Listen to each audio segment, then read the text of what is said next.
तो फ्रेंड्स, आज हम जानेंगे पृथ्वी के इंटीरियर स्ट्रक्चर की इंफॉर्मेशन हम किन किन सोर्स से प्राप्त कर सकते हैं। हम जानते हैं कि अर्थ एक सॉलिड बॉल की तरह है। अर्थ के अंदर क्या है, इसको जानने के हमारे पास दो तरीके हैं। एक डायरेक्ट सोर्सेस और दूसरा इनडायरेक्ट सोर्सेस। तो आइए हम पहले डायरेक्ट सोर्स पर चलते हैं। क्योंकि अर्थ की अंदर की रॉक बहुत हार्ड है, तो हम इसे ज़्यादा नहीं खोद सकते। आज तक मैक्सिमम 12 किलोमीटर का होल किया जा सका है।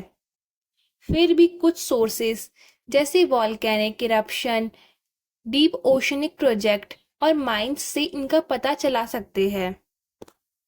सेकंड, हम आते हैं अब इनडायरेक्ट सोर्सेस पे। हम जो पृथ्वी की सरफेस देखते हैं वो भी एक तरह से अर्थ के अंदर की इंटीरियर स्ट्रक्चर के बारे में बताती है। क्योंकि जो हम अर्थ की ऊपरी लेयर देखते हैं वो एक टाइम तक पृथ्वी के अंदर रहती है, और जब वो ऊपर आती है तो वो ठंडी होती है और उस पर डेन्यूडेशन की प्रक्रिया होती है, जिससे हमें ऊपरी सरफेस इस तरह से दिखती है। जब हम अर्थ की सरफेस को खोदते हैं तो टेम्परेचर और रॉक की डेंसिटी दोनों ही बढ़ती जाती है।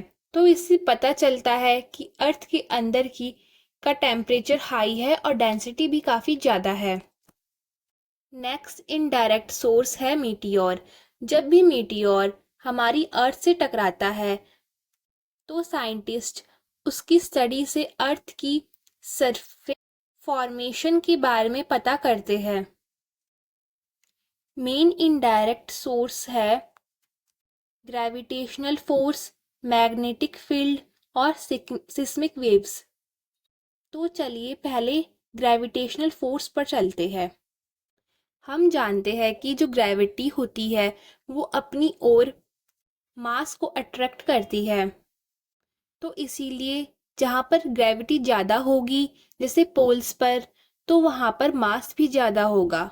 और जहाँ ग्रेविटी कम होगी, जैसे इक्वेटर पर, तो वहाँ पर मास भी कम होगा।